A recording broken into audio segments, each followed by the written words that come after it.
Welcome to Coffee with Catholic Workers, a podcast from and about folks involved in the Catholic worker movement. I'm Theo. And I'm Lydia. We've both been active in the Catholic Worker for the past decade, and we are excited to introduce to you some of our favorite people from the movement. On today's episode, we're talking to Hope Vaughn from the Emmaus House in Chicago. She tells us about being a Dorothy Day superfan at a young age, before we chat about mutual aid and jail support work. And one of the unique things about this interview is that I am also from Emmaus House, and so Hope and I were able to do this interview together. So now, on to our episode. We're going to go ahead and give the caveat that there is a dog who also would like to participate in today's podcast, which maybe one day we should do a Catholic Worker Pets podcast. Definitely. Because there are strong feelings about pets within Catholic worker houses. Well, we can go ahead and jump and get started. So Hope, you sort of had a unique journey to the Catholic worker. I think you may have gotten involved with the Catholic worker at a younger age than anyone else we've interviewed so far.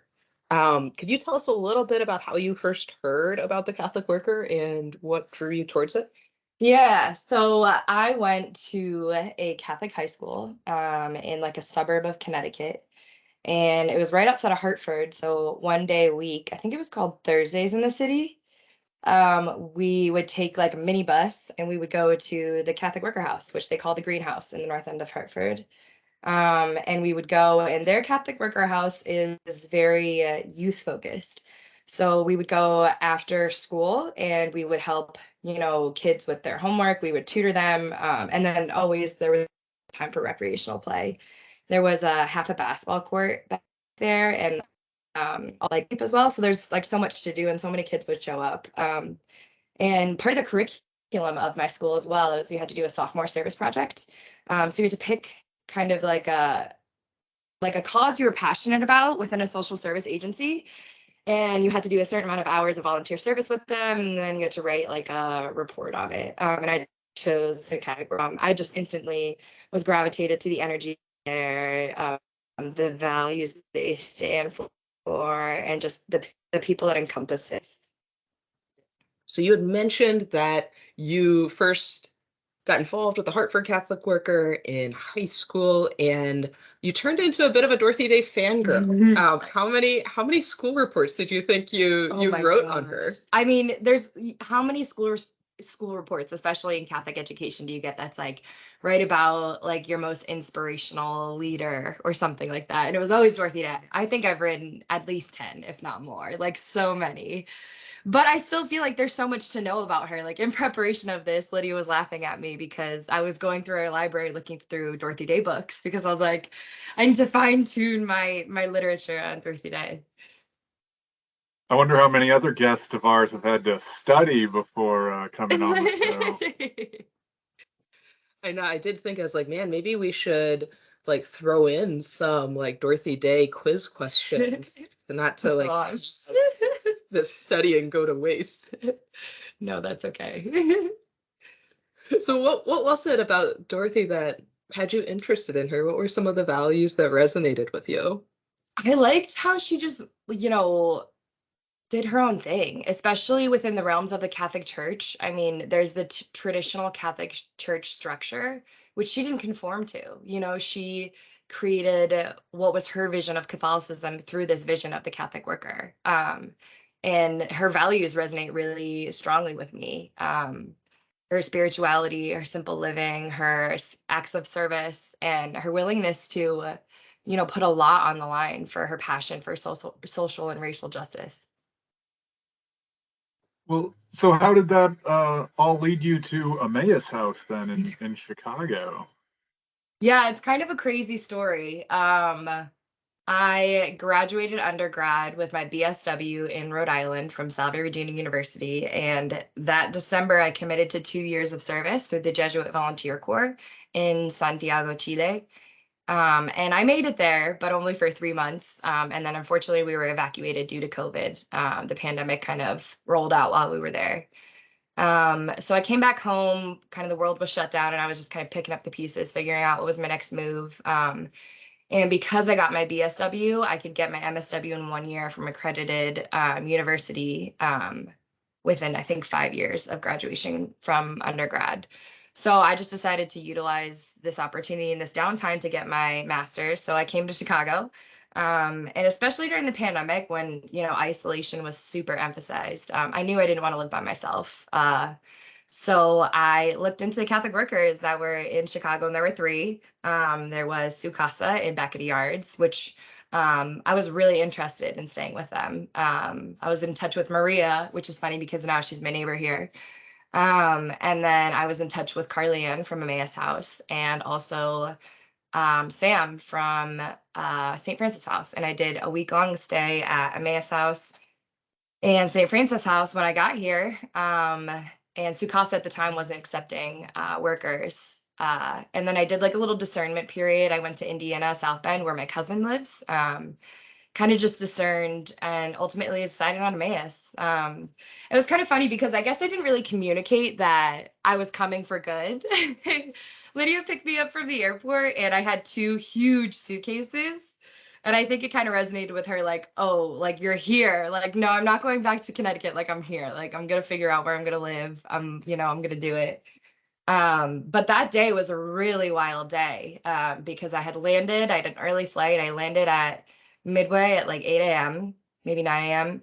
And that night, I participated in the protest that tried to take down the Christopher Columbus statue in Grant Park. And it was just a really intense protest. There was a lot going on. And our whole house was involved. It was a really strong bonding opportunity, oddly enough. But yeah, it was just, a really big day. And that's ultimately what why I decided to stay at Emmaus, is because that initial connection, we were all fighting for the same cause. We're all living the same values. And we all get along really well, which is a plus. It did make it seem like our house was like really intense and involved. I mean, it was a very dramatic action with like fireworks and tear gas and pepper spray and Yeah. a lot of things going on. So we were putting our best foot forward of like, yeah, we're out here fighting in the streets every day. Well, it's just cool to see the connection too. We were out there and just so many people recognized individuals from our house in different contexts and different communities. And that was really powerful for me because I think one of my most prized values is community. And that's kind of what solidified my love for Emmaus. That's what started it. Yeah, and I guess caused you to stick around longer than the major pandemic lockdown too in the end, huh? Yeah. So do you want to share a little bit about what you're involved in here now? Yeah. Well, there was a lot to jump into as soon as I moved to Chicago, and I had a nice grace period I moved here in like mid-July. I didn't start classes till the end of August, so I had like a good month and a half to get settled and to meet people. So right when I got here, Emmaus House had started a mutual aid network called Westside Mutual Aid, where we supported neighbors in delivering groceries on a weekly basis. And this was a result to the COVID-19, because a lot of families and a lot of older folks were affected by the isolation and just the food desert, the lack of resources that are in our neighborhood. And I really identify with just the work that they did and the movement of it. So I started volunteering with Westside Mutual Aid in July. On a weekly basis, I do calls. I call like a handful of participants in the program in the mutual aid network. Just ask them if they want a food box per week, and then on Saturdays, I help pack and deliver the groceries. Could you talk a little bit for people who maybe aren't as familiar with the idea of mutual aid or what mutual aid is, but kind of describe what that is? Yeah, mutual aid is and I don't have my phone with me, but there's a good graphic. I know that we've exchanged it before, the difference between mutual aid and charity. Um, Mutual aid is, helping your neighbors. It's extending a hand. It is bringing light to resources that are around, and those resources are us. We're helping each other. It's knowing that we're not going through it alone, and it's knowing that there's a hand out there to help in especially when we're struggling. When the pandemic hit a lot of us really hard. um I don't know, you have a better description about mutual aid than I do. How would you define No, mutual that aid? sounds great. And what does West Side Mutual Aid look like? How does it operate? So what I appreciate most about West Side Mutual Aid is that we're a decentralized organization. So there's really not one person who holds a lot of weight. Well, in West Side Mutual Aid, there kind of is. There's Heather, who, is just the backbone of it, but there's the collective of people that help make it happen. Without the callers, the participants wouldn't know if food was coming or not. Without the deliverers, it wouldn't be happening. Without the food rescue that we do per week, we collaborate with grocery stores and other food sources to get the food that they would waste and throw out. And we use that food to ship it off and pack it up within days. So that's just not wasted. It's still good food. It's kind of crazy how much we get of it too, especially at Emmaus House. I think the past 3 nights we've had mutual aid chicken, we call it, just these boxes of chicken that we freeze and, have on stock for um, when we're ready to eat it. But it's really just utilizing resources, making sure that nothing goes to waste, and just helping those who, need a helping hand. And Theo, you've actually been doing a book discussion, right, on Mutual Aid by Dean Mhm. Spade. Yeah, it's a really good book. I recommend it to like all kinds of folks. I think like it was so good. I'm almost wanting to start incorporating the words mutual aid into like my one sentence description of like the Catholic worker, or at Mhm. least like the ideal of what the Catholic worker should be or whatever. Like maybe that we're like a decentralized, anti-capitalist, Christian leaning mutual aid group or something like that, you I know? think that's a really accurate description. And I know it was actually really powerful for some people who have participated in mutual aid that Emmaus House as a Catholic worker had participated because of past harm done by Mm. Christianity, and feeling like, wow, here's a group that's actually living out this value um, in a way that's not harmful. And so I think, yeah, it's able to be this touch point into other people who maybe aren't going to be attracted to the Catholic worker through Catholicism or Mhm. Dorothy Day. Mhm. Yeah, and just that it's meant to bring in all kinds of people too, I think was an important part. And like Hope was talking about, um, everyone can have different roles and bring their own gifts. Like maybe one person can only call to see who needs the Mhm. boxes that week, but maybe another person is really good at lifting boxes into cars, and everyone contributing instead of, and it being kind of a horizontal thing was a big takeaway, not just like a vertical charity. I'm coming to you as like the resourced person, but how can we all work together to bring our own resources? So yeah, big fan of the mutual aid. Yeah, I think that's the best part about it too, is everyone's strengths come together to move the collective along. We have folks on our team who are just callers, like you said. Especially now when COVID-19 is kind of, coming and going in waves, but volunteer and recruitment is always a struggle for any organization. So in order to help West Side Mutual Aid, I created flyers and would boost them through my work. And I actually got a couple bites. I got some people who are on our calling team, and that's all they do, because you can do it from your home. It takes 30 minutes a week, if that. Um, so yeah, it's really inspiring, and it's really just it sparks your emotions just to see the movement come along, just a collective of people doing it. And it survived COVID too, and there's like a larger Chicago mutual aid network too, right? Yeah, so now we're looking at sustainability of the mutual aid network as a whole. So there are collectives that are coming together to try and bring all of the mutual aid network together so that we can all work together as a giant collective because we're all doing the same thing. It's just in different neighborhoods. And to an extent, the warehouse we work at is kind of that warehouse for the majority of Catholic or majority of mutual aid networks. But there's still a few stragglers out there that we would just kind of want to reel in and have it more uniform and organized, so that the system just functions and flows. And right now, the mutual aid network, it has its own warehouse, which is pretty impressive, Yeah. and its own cold storage and arrangements with other off-site cold storage to be able to store it. So it's really its own operation. It really is. That's really quite impressive of this decentralized decision-making network that is able to work. So what else are you involved in at Emmaus? Another group that I volunteer with is Chicago Community Jail Support. Their storage is conveniently located out of half of our garage. So that's another reason why I got involved is actually even before they were out of our garage, the jail is a mile and a half up the street from our house. And we have free parking near our house, so it can be convenient to, store things and whatnot. But Chicago Community Jail Support is another decentralized group.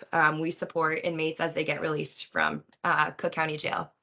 So we provide snacks, water, cigarettes, resources, transportation, bus cards, all that good stuff. And in the winter, we provide clothing, which is really essential because you wouldn't believe some of the folks that get released in just t-shirts and shorts or whatever they were locked up in. And if they were locked up in the summer and they get released in the winter, they're supposed to be given clothing, but it's very inconsistent if they do.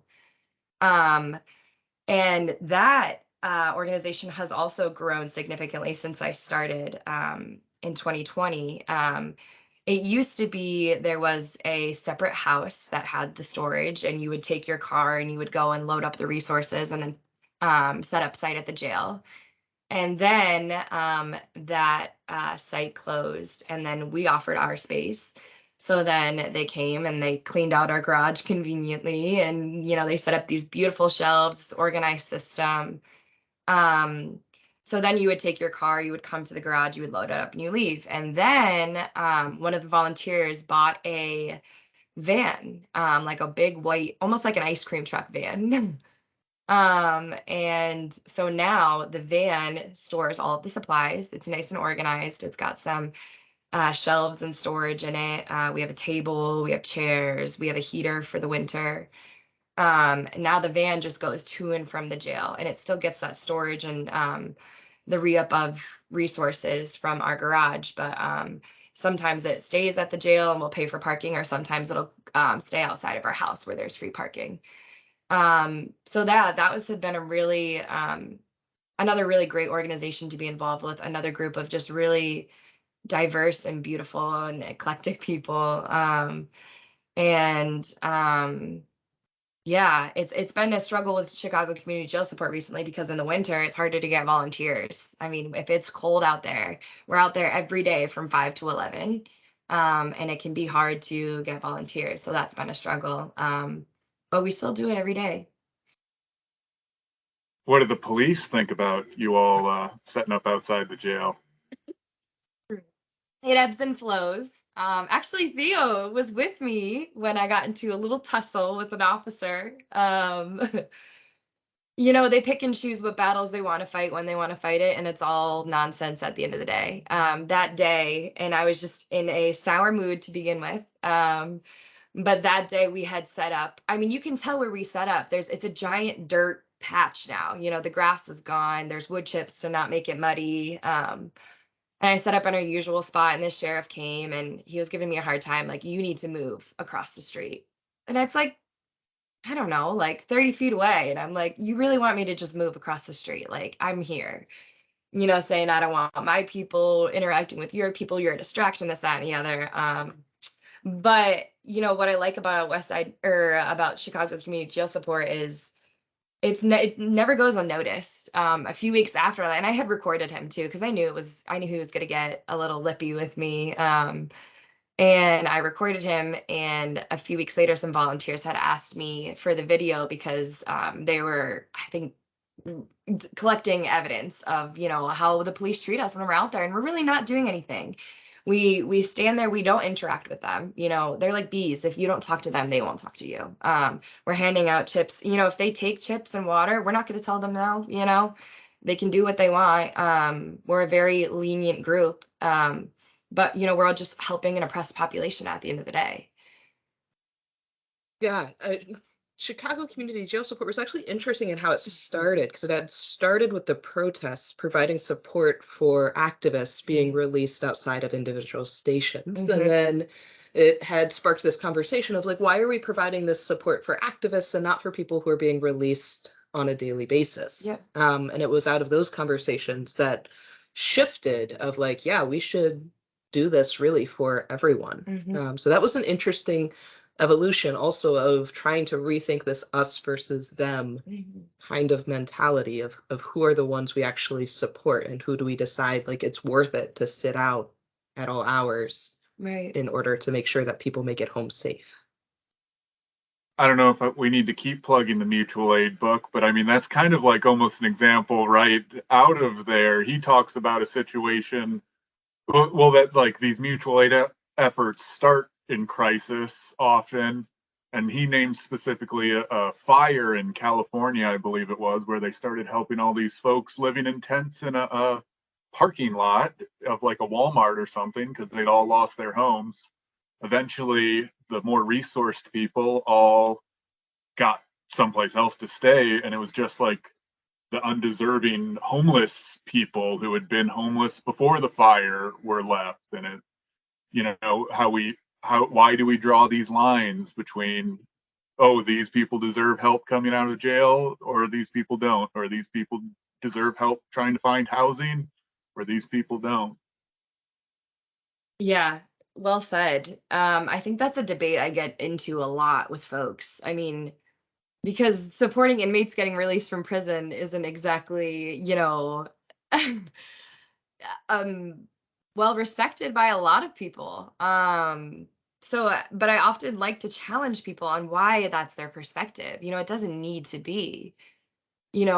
People are people for a reason. When people get locked up for a certain crime, I think, gosh, I wonder what's going on in their life, like what support, what resources are they lacking? Like, what could we do? And, how could we extend a hand in mutual aid and help them out?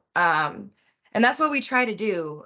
We always have on-call housing support because a lot of times inmates come out and they're like, I have nowhere to go, especially in the winter when it's so cold. So if we have funds, which the funding for jail support is really interesting because we operate off of individual donations. And some people are really committed to the cause and donate on a weekly or monthly basis, and other people contribute in donating resources. We get a plethora of Target boxes shipped to our house for donation drives that we bring to the garage.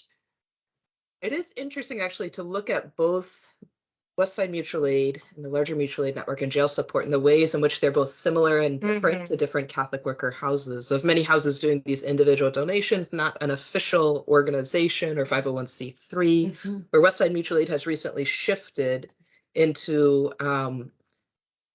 being under an organization that essentially helps other organizations have better accounting to try to prevent like misuse of donations, which is also important.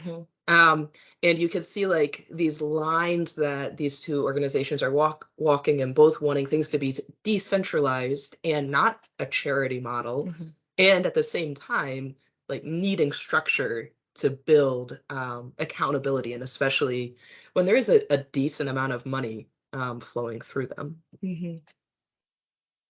I think one thing that I value about the mutual aid network and jail support, which kind of ties into the Catholic worker values as well. And this is how I schmooze people who are like, oh, you support inmates getting released. And I bring it back to the corporal and spiritual works of mercy, visit the imprisoned, feed the hungry, give clothes to the naked. And those kind of motivate me on a daily basis of why I do what I do. And it's a perspective that I wish more people understood or just took time to just think about. It's not a matter of if you agree or not, just think about the concepts of it. There's people out there with lack of resources, and we got to do what we got to do to help each other out. Well, let me ask, Lydia and I sometimes kind of get tagged as young people in the Catholic worker movement, but Whoa. I we're don't know both. if this was, hold on. I don't know if this was picked up, but Hope just snorted. Just want to make that clear in case it doesn't come through on the audio. But we're both in our like mid 30s or something like that. Not exactly what everyone calls a young person. But as yourself being a young person or younger than us, what do you think is important for younger folks who are interested in the Catholic worker to know about it? I think the most common misconception about the Catholic worker is that we're all nuns and priests living in a house together. And I just want it to be more normalized. There's such a stigma against the Catholic Church right now, rightfully so. And it can be hard to be like, oh, I live in a Catholic worker, and that first judgment is coming. I want people to think of us more of a house. I describe us as a house rooted in racial and social justice. We follow movements, we support people. There's so much I want to say. I think it's just, I want there to be more young people in the movement, like, especially at being at the Midwest Catholic Worker Retreat. You saw the elders and, the stories they had, the perspective they have, the wisdom they shared. And it just gave me this desire to want to continue that and to want to be able to keep the Catholic worker movement alive. And it's dependent on my generation. And there's not many of us out there, young folks in the Catholic worker. So I definitely want to get the word out about the Catholic worker movement, and that it's not as daunting as it seems, and that there's so much fulfillment and enrichment. And you can, just like Dorothy Day kind of led her own way of Catholicism, you can lead your own way in the Catholic worker. It's not set in stone. Every Catholic worker is different. Every person in every Catholic worker is different. You can be your own Hope. You can be your own Lydia. You can be your own Theo. So as someone who has potentially like a good amount of time left in the Catholic worker, what are some of your dreams or hopes for the movement? Like, what are things that you hope to do within the Catholic worker? Oh, this is a question that always gets me, and I talk about it a lot, especially when you're on a 20-hour car ride for Beth and Lydia's wedding with Maria and Paul. But I don't have a long-term goal of myself in the Catholic worker. I was just talking about this the other day with Beth, actually, and I think she kind of slid the question in of, what's your vision with the Catholic worker? I see myself, I'm very content, very happy, very comfortable at my routine and my lifestyle here. I see myself living in the Catholic worker for at least 5 more years, if not more. I just don't know what my long-term goals are yet. I'm still discerning. I'm only 2 years into it, okay? Well, 2 years of living into it. But for the Catholic worker movement as a whole, I definitely want to see more passion, more energy. In what I do in my professional life as a manager, I tell my staff, like, if I give you a task or an assignment or an objective, I'm not going to micromanage you. I want you to take it and run with it. I want to see your creative spirits come out of it. I want you to put the twist on it that you do. I want you to bring out your strengths. And I think that's what I want for the Catholic worker, but with the people in it. I want the people to develop it. It's a very traditional movement in that I think we could speak to more people by touching on more platforms like podcasts and blogs and Instagrams and things like that. And we're bit by bit we're making our way through Facebook and podcasts and all that good stuff. But I kind of just want to see more passion. I want to see more young people take what the Catholic worker movement means to them and run with it, and see what kind of creativity what kind of movements we can support, what kind of, abolition we can practice and all that good stuff. So I don't know how caught up you are on these podcasts, but in the last couple podcasts, we've started doing the lightning round of questions. Oh gosh. Okay. So we prepared a handful of lightning round questions for you for rapid answers. Okay. So I'll start off with the first one. Okay. I have to answer it fast. Yes. Okay. If we got a 100-pound donation of something, what would you hope it would be? Plantains. 100 pounds of plantains coming to Emmaus. Yes. That's just because Ariana's making Latin food tonight and it's on my mind. Well, why is Emmaus House the best community? Oh, that's such a tough question. There's a lot that makes Emmaus House the best community. The food is okay, if I had one answer, it'd be the food. Okay? Because we have a lot of cooks in the house and everyone has their own cooking style. So if someone's cooking, like it's gonna be so different from like this person, But that's the best part about it is you get a taste of everything. We're a very competitive house. We play a lot of games. That's also one of my favorite aspects of Emmaus. Lydia here is a pretty big Rummy Cube fan. She's pretty good at it. We also like code names, The Mind, Exploding Kittens. And then we like to do, I like our emphasis on starting tradition. So we get Christmas trees every year. We have a Thanksgiving dinner together, like a big, big Thanksgiving dinner. There's a lot that makes Emmaus House that I really appreciate. We do activities together, like sometimes we'll have jam sessions. We haven't done it in a while, but some people play music in the house, so we'll sing. Some people will play their instruments. We'll have movie nights. Those are popular. Play some movies, make some popcorn, bake some cookies. But we really put the community in community at Emmaus House here. But that's my biased opinion. So last question. Okay. What are your favorite beverages? Alcoholic and non-alcoholic. Since Emmaus House is a dry house. Right. In the house. If I'm in Emmaus House, my favorite beverage is some sort of juice. We typically always have juice, like a lemonade or like a fruit juice, apple juice. We had an apple juice kick. The trends come and go here at Emmaus. So we had lemonade for a while in the summer. Sometimes like we'll put mint from the garden in there or Kool-Aid. That's always a big kick. So that's if I'm at Emmaus, that's my non-alcoholic.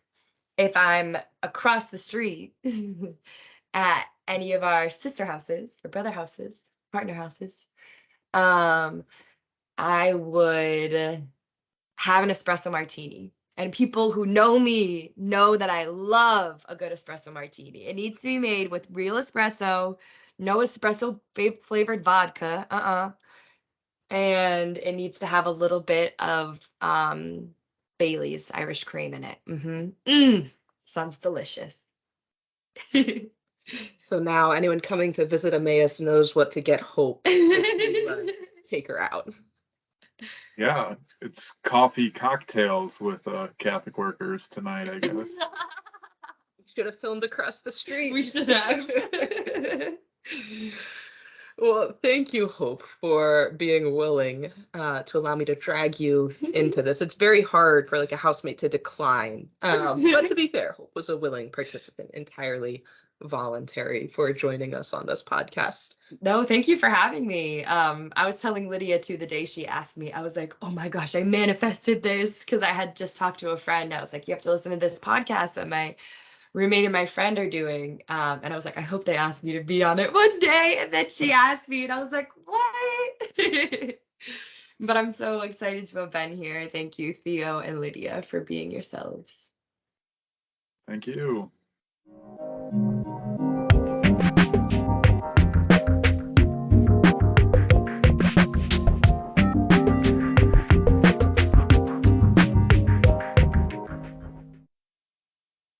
Well, we want to thank Hope for being willing to join us on the podcast. It can be a little intimidating after, right, we've done episodes of people who have spent their entire lifetime in the movement, to kind of jump in and put yourself out there, having only been involved for living in a worker for a couple of years. So we really appreciate Hope for doing that. Yeah. I mean, Hope's kind of been doing it a chunk of her lifetime too, to be fair. She just doesn't have as much post-college age-ish lifetime to have lived, really. It's true. It's true. It's transitioning from right, the extended community piece into the live-in community piece. Um, and there is some irony, that although Hope did reference that she doesn't know that she'll live in a Catholic worker forever, she kind of referenced, like, the next 5 years, as if that was like a short period of time to spend 7 years of life living within a Catholic worker. Yeah. Yeah, it's I think that's good. I feel like I had a kind of similar thought probably at about that point in my Catholic worker career. I think it's good she's not trying to bite off the whole "I'm committed to life" thing. I think there really is a truth to the kind of saying that, like, the people who come for a lifetime only last a month, and the people who think they're only coming for a month last a lifetime. I think there is a lot of truth to that. Yeah, Emmaus House as a community, when we started, we only had people giving sort of commitments for a year or so. And so it was just kind of like, well, after every year, everyone's like, well, we don't think we're necessarily called to go anywhere else. So I guess we'll keep staying. And I think three of us ended up here for like 6 years, 7 years. And I'm the only original one left now at this point. But it was a lot of years of being like, well, one more year, why not? Hmm. Yeah, one bite at a time or whatever, I guess. Right. I thought it was fun that the thing she would want other young people to know about the Catholic workers, we're not a bunch of nuns or something like that. And I definitely know what she means. I remember somebody one time kind of asking me, like, very specifically, like, "Oh, you're a Catholic worker. I don't know what that is. You're like a priest or like a monk or something like that." Uh, and it was like, "Oh, no, no, definitely not one of those things. I'm the kind of Christian who, like Hope, is like, yeah, we're going to go protest the Christopher Columbus statue, is what we spend our time doing." Sure. Yeah. Yeah. And although, right, there is a lot of prayer and contemplation and things like that, it's also, we're not serious all the time. I think sometimes there can be this image of, like, I don't know, when you think of like Dorothy Day, Mother Teresa type figures of prayer at all hours or study or service. And there's both this element of activism and radicalism, but also this element of just like fun and living life, that I think is not always fully realized. Yeah, it's interesting. I can't say I'm friends with a ton of nuns or brothers or other religious people, but I've come across them in my Catholic worker life. And yeah, interestingly enough, sometimes they'll be like, "Oh, the Catholic workers, they're like very cool. Like, we take a vow of poverty, but the Catholic workers, like, they live in these houses that have all these people and sometimes like bugs or something like that. They're the real simple living ones, and they give us like a whole lot of credit. But yeah, at the same time, you know, we're probably a lot less reverent, many of us, in many ways, to that like a very traditional person might associate with, you know, holiness or something like that. I don't know. Sure. And actually, in Chicago, especially at Sukasa, there have been a good number of religious, mostly nuns, I believe, although there was a brother who helped found it, who've lived there in community. And that is not uncommon within the worker to have some religious nuns or brothers who do live in community. And I think that element also kind of provides this understanding of, yeah, people are people. And with the reverence and the focus on spirituality, but also elements of personality and fun and joy. Totally. We even talked to Catherine Morris, who, remember, was assigned by her religious order to go work at the Catholic Worker for a year, I believe it was. Yeah, yeah, definitely true. Yeah, one thing I appreciate about Hope being at Emmaus, and we do have some other young people here as well, is some of that excitement and energy and passion of um, this piece of sort of like the world is open to possibility, and we just need to step into it, into focusing on values and living into it. And I think sometimes the risk of being in community or in the Catholic worker or really doing anything for too long is both the possibility of like cynicism, and sometimes you see that feeling of like, well, we've tried that already and it didn't necessarily turn out, and sometimes can close us off to trying new ideas, because we kind of dismiss them. Sometimes that rightfully so. But I think that one of the things I appreciate about younger Catholic workers, at least younger than the two of us, is some of that new energy and passion. And in some ways, a recentering or regrounding to what I think draws most people to the Catholic worker to begin with, to like this ideal of how to live. Yeah, I mean that's a classic tension at a lot of worker houses is the people who've been there a long time, like maybe they've even tried stuff, versus the new people who are very excited wanting to do stuff and like trying to balance that. Uh, because there is a certain amount of wisdom that comes with just having done it, but there is like a certain amount of tiredness or even just like routineness, I think, can be a force to like kind of drag us down or something. For sure. I did get to do the jail support when I was in Chicago visiting you all at Emmaus House. And, a lot of people ask me as I travel around Catholic workers, do you have a favorite or is there a best or whatever? And I don't really, but I did really enjoy doing the jail support with Hope. It is a good project, and I can only imagine in these like frigid Chicago winters how much even more it's appreciated than when I was there kind of at the end of the summer. But yeah, I think it's a great project, and Hope kind of mentioned some people question like, oh, well, why are you focusing on giving these like inmates hospitality? Like that's how you're spending your time. And as Catholic workers, in my mind, that's almost like all the more reason to do it is because other people are thumbing their nose at it or whatever. Hmm. Yeah. It helps us challenge our ideas of that like deserving and undeserving for. Um, and it's okay, Theo. You can share that we're your favorite Catholic worker. That's okay.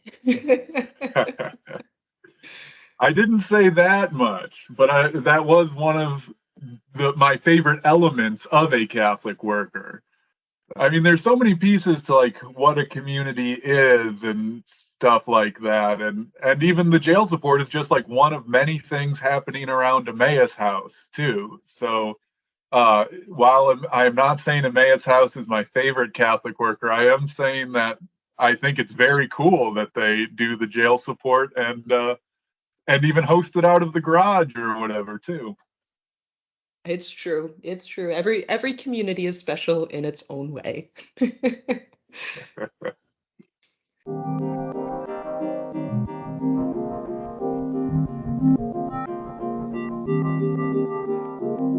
All right, well, that wraps up another episode of Coffee with Catholic Workers. If you want to reach out to Theo and I with comments, suggestions, clarification of thought, you can email us at coffeewithcatholicworkers@gmail.com.